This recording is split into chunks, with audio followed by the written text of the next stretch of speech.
My name is Emma, and at 25 I had recently graduated from university. I'm not one to brag, but I'm known for my dedication and patience. Throughout my life, I've always focused quietly and diligently on my studies, maintaining reasonably high grades. I have dreams that I aspire to fulfill, and while I'm content with my daily life, there is a significant worry that haunts me.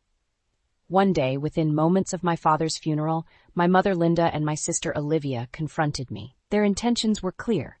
They planned to sell our family home and move into a luxury condo. But that wasn't the most shocking part. They demanded that I relinquish my right to our father's inheritance. "You're not thinking you'll get a dime of our father's inheritance, are you?" Linda sneered. My sister Olivia chimed in, her voice dripping with cruelty. "Or face a horrifying mask of cruelty." Olivia's boyfriend stood beside her, his laughter adding insult to injury. I couldn't believe it. Our father's funeral had just concluded, and here they were, talking about these things as if it were just a casual conversation. "You're the absolute worst," I finally snapped. "I can't stand this anymore. I'm cutting ties with you all." My words hung in the air, heavy with tension. Just as I shouted those words, the doorbell rang, interrupting our family feud. I went to answer it, feeling a mix of emotions and not knowing what to expect. Standing on the doorstep was a man who seemed vaguely familiar, though I couldn't quite place him. I greeted him with a hesitant, "Hello?" "My condolences for your loss," he said with a deep bow. His name, he introduced, was Mr. Anderson. His presence was unexpected and puzzling, but I invited him inside, wanting to know more about the purpose of his visit. Little did I know that Mr. Anderson's arrival would set in motion a series of events that would change my life forever. I led Mr. Anderson into our living room, still bewildered by his sudden appearance. He seemed composed and professional, which provided some comfort amidst the chaos that had erupted in my family. "My name is Emma," I said, introducing myself again, hoping to jog his memory about where we might have met before. Mr. Anderson offered a warm smile. "It's a pleasure to meet you, Emma. I know this is a difficult time for you, but I'm here to help." I couldn't help but feel intrigued by this attorney assigned by my father. I gestured to the sofa, inviting him to take a seat. As I settled down across from him, I couldn't contain my curiosity any longer. "Mr. Anderson, may I ask what brings you here? Did my father have any legal matters that needed attention?" He nodded, his demeanor serious. "Yes, your father did have some legal matters to address. But before we dive into that, could you tell me a bit more about yourself and your family?" I hesitated for a moment, unsure of how much to disclose to a stranger. However, there was something about Mr. Anderson's presence that made me feel comfortable. I shared the basics of our family structure, explaining how my mother, Linda, and my sister, Olivia, had presented me with their plans to sell our family home and claim our father's inheritance, leaving me with nothing. Mr. Anderson listened attentively, his expression unreadable. "I see," he said. "Thank you for sharing that with me, Emma. Now, let's discuss the reason I'm here." With that, he reached into his briefcase and pulled out a stack of documents. He handed one of them to me, and I realized it was my father's will. I scanned the document, my heart racing as I read the words carefully. "In his will," Mr. Anderson began, "your father designated you as the sole beneficiary of his inheritance." I couldn't believe my eyes. My father had chosen me as the recipient of his estate. The shock of the revelation left me speechless. My thoughts raced as I tried to process this unexpected turn of events. Meanwhile, Mr. Anderson continued, "Your father also designated me as the executor of his will. He had some concerns about how his assets would be handled after his passing." I looked up at Mr. Anderson, feeling a mix of gratitude and confusion. Why did my father choose me, and why did he have concerns about his assets? Mr. Anderson leaned forward, his eyes focused on mine. "Your father knew you better than anyone else, Emma. He appreciated your dedication and kindness. As for his concerns, well, they are related to the way your family has been handling his assets recently." The mention of my family's actions sent a chill down my spine. What had they been doing? And what had my father seen that troubled him? As Mr. Anderson continued to explain, I realized that my journey was about to take an unexpected and challenging turn. With the weight of my father's will still sinking in, Mr. Anderson and I sat in the living room, deep in conversation.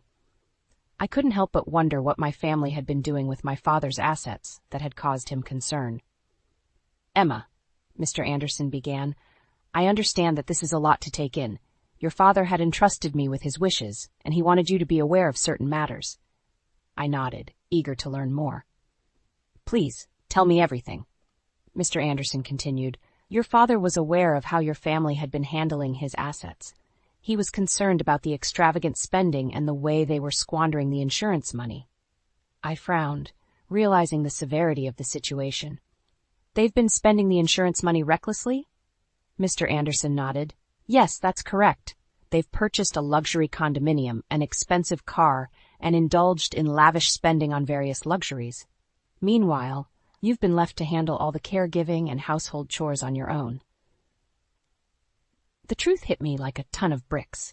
While I had been caring for my father, my family had been living a life of luxury at his expense. The anger and betrayal I felt were overwhelming, but I tried to keep my emotions in check. "Your father," Mr. Anderson continued, "was aware of their actions but chose not to confront them. He hoped that they would change their ways. However, he decided to take legal measures to ensure that you, his beloved daughter, would be protected." Tears welled up in my eyes as I thought about my father's love and concern for me.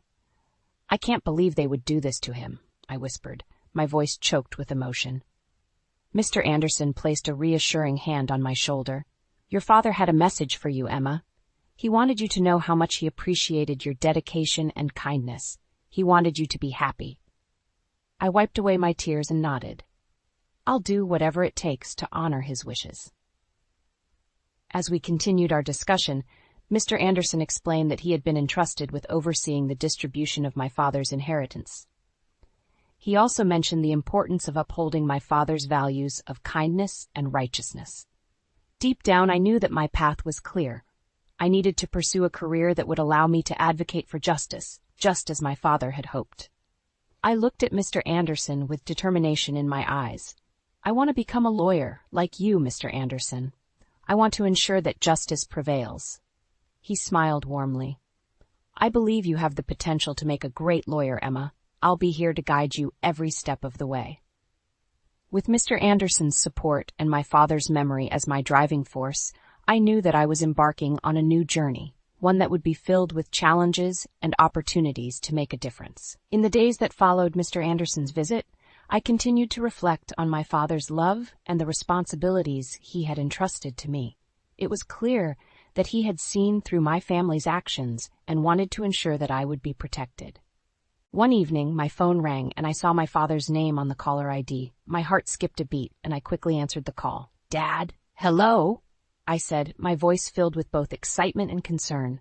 A weak but familiar voice responded, "Emma, it's been a while." Tears welled up in my eyes as I heard my father's voice. "Dad, it's so good to hear from you. Are you doing okay? It's nighttime there, right? How's work?" My father let out a soft sigh. "I'd like to say I'm fine, but I've been having headaches lately. I'm planning to go see a doctor soon." Worry washed over me. "Please take care of yourself, Dad. You mean everything to me." My father's voice warmed with affection. "How's your schoolwork? Is it going well?" I smiled through my tears. "Thanks to you, everything is going well. I'm studying hard to achieve my dream." "That's my girl," my father said with pride. "You're always so diligent. Remember what I always say? Be righteous and kind, right?" I nodded, even though he couldn't see it. "Don't worry, Dad. I'm doing my best." "That's my Emma," he said softly. "I'll bring lots of souvenirs when I come home next time." We continued to talk, sharing stories and laughter, despite the physical distance between us. My father's voice was a comforting presence, and I cherished every moment of our conversation. After that conversation, I hung up the phone, feeling a deep sense of gratitude for the father who had always been there for me. My family was well off, thanks to my elite father who had worked tirelessly around the world. Although he had often been away from home, he had showered me with love whenever we had the chance to meet. I adored him dearly, and he had been my rock, providing me with the strength to endure the challenges that my family had thrown my way. His words echoed in my mind, "Be righteous and kind, Maggie." It was a mantra that had guided me throughout my life, and it would continue to do so as I faced the trials that lay ahead. Several months passed, and I had just graduated from university. I had put my dreams on hold to care for my father, dedicating myself to his well-being. My mother, Linda, and my sister, Olivia, continued to live their lives extravagantly, seemingly oblivious to the sacrifices I was making. One day, shortly after my graduation, a chilling event occurred. My mother, Linda, burst into my room, her face as pale as a ghost. She looked distraught, and I could tell something was terribly wrong. "Emma, that is," she stammered, struggling to find the words. My heart raced as I waited for her to continue. It was clear that something had happened to my father. Linda finally managed to speak. "Your father collapsed at the airport as soon as he returned home. He's been rushed to the hospital." I felt a wave of shock and fear wash over me.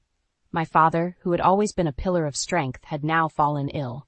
Without a second thought, I rushed to his side. Olivia, my sister, accompanied us to the hospital. The doctor informed us that our father had likely suffered a stroke. Despite extensive treatment, his condition barely improved. He was left with severe physical paralysis and struggled to speak properly. It was heartbreaking to see him in such a vulnerable state. As I dedicated myself to caring for my father, I couldn't help but plead with my mother and sister to help. "Mom, Ashley, if you helped with Dad's care once in a while, I'm sure he'd be really happy." Their response, however, was always the same. "We're too busy. We've left Dad's care to you." My father's condition deteriorated, and I found myself taking on more responsibilities. I ensured he could see outside by keeping the curtains open, prepared specially crafted meals for him, and arranged fresh flowers daily to brighten his room. I even sought help from professional caregivers, but I did everything with all my heart. Remembering my father, who had worked tirelessly for us and showered us with love, I was determined to do everything I could for him. Whenever times got tough, I would recall his words, "Maggie, always be righteous and kind." Those words gave me the strength to carry on, even in the face of adversity. One day, while cleaning the house, I overheard a conversation between Linda and Olivia that left me in shock. They were talking about my father's insurance money and his inheritance. "Thanks to Dad's insurance money," Linda said with a smirk, "I was able to buy the bag I wanted." Olivia chimed in, "I know, right? Thanks, Dad. Maybe I should get a new wallet, too." My heart sank as I listened to their callous remarks. They were celebrating their purchases with the money meant for my father's care. But what Linda said next was even more shocking. "If Dad were gone, we'd receive a few $100 million from his life insurance and inheritance," she said casually. "He's been saving up through his job and investments." Olivia eagerly joined in. "Wow, Mom, then we should totally buy a luxury condo. And my boyfriend could live with us." Linda added, "I wish Dad would hurry up and die." I couldn't bear to listen any longer, and I quietly left the scene. My father was struggling to stay alive, and yet they were spending his insurance money and dreaming about a luxury condo from his inheritance, wishing for him to die sooner. The anger and despair I felt were overwhelming, but I knew I couldn't confront them without saddening my father further. So I pretended I hadn't heard their conversation and continued to devote myself to his care. Days turned into weeks, and I continued to care for my father with unwavering dedication. Despite the growing resentment I felt towards my mother, Linda, and my sister, Olivia, their selfishness and callousness knew no bounds, and it was clear that they had no intention of supporting our father in his time of need. I received help from professional caregivers, but I made sure to be actively involved in every aspect of my father's care. I would talk to him, read his favorite books, and do my best to keep his spirits up, even though his condition had not shown significant improvement. Every day was a struggle, but I was driven by my father's words. "Maggie, always be righteous and kind." Those words were a reminder of the values he had instilled in me, and they became my guiding principles. One evening, as I sat by my father's bedside, he managed to muster a few words. "Maggie, you're my rock." Tears welled up in my eyes as I held his hand gently. "Dad, I'm here for you always." He smiled weakly, and his eyes filled with gratitude. It was moments like these that made me determined to continue caring for him despite the difficulties. However, a few months later, my father suffered a recurrence of his stroke, and his condition deteriorated rapidly. He was now completely dependent on me for his care, unable to move or communicate properly. It was a heartbreaking sight, but I refused to give up on him. I had to put my dreams on hold once again, but I knew it was the right thing to do. My father had always supported me in pursuing my goals, and now it was my turn to support him in his time of need. As the days went by, I noticed that Linda and Olivia had become even more distant. They rarely visited my father, and when they did, it was only for a brief moment. They continued to live their lives of luxury, buying designer goods and going on overseas trips, all funded by my father's money. One day, I overheard them talking about their plans to sell our family home and move into a luxury condo. They seemed more interested in their own desires than in my father's well-being. "We'll get a lot from your father's inheritance," Linda said, her voice filled with greed. "So we decided to sell this house and live in a luxury condo. Emma, you should leave." I couldn't believe the audacity of their words. My father was still alive, and they were already making plans to claim his inheritance. It was clear that they had no respect for him or his wishes. "I can't believe you guys," I said, my voice trembling with anger. "I'm cutting ties with both of you." Their response was callous and dismissive. They didn't seem to care about the pain they were causing me or the suffering our father was enduring. As I stood there, seething with anger and frustration, the doorbell rang, interrupting our confrontation. I opened the door, not knowing what to expect. A man stood on the doorstep, a middle-aged gentleman in a suit and glasses. He greeted me with a polite bow. "Good evening. My condolences for your loss." I invited him inside, wondering who he was and what had brought him here. He introduced himself as Mr. Watson, an attorney assigned by my father. My heart raced as I realized that my father had taken legal measures to protect me and his assets. Mr. Watson's presence was a glimmer of hope in the midst of the turmoil that had engulfed my family. As Mr. Watson stepped into our living room, my heart pounded with anticipation. I couldn't help but wonder what my father had arranged through his attorney and how it might impact the ongoing turmoil within our family. "Emma," Mr. Watson began, "I understand that this is a difficult time for you, and I'm here to help you navigate through some important matters." I nodded, grateful for his presence and guidance. "Please tell me everything." Mr. Watson proceeded to explain the purpose of his visit. "Your father, Robert, had entrusted me with his will and certain legal matters regarding his assets. He wanted to ensure that you are well taken care of, Emma."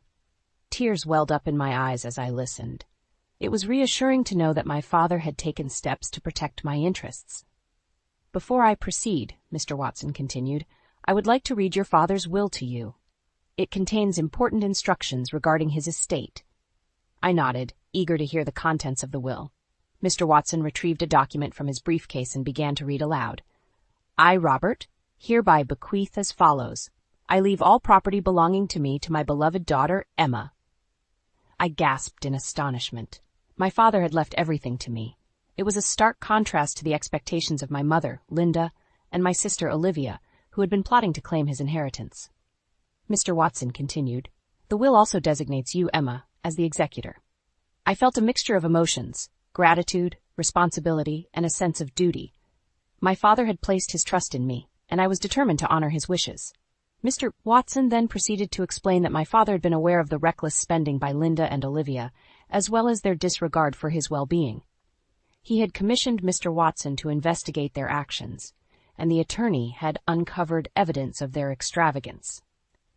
"In this case," Mr. Watson said, "it is unlikely that the distribution of the inheritance will be deemed unfair.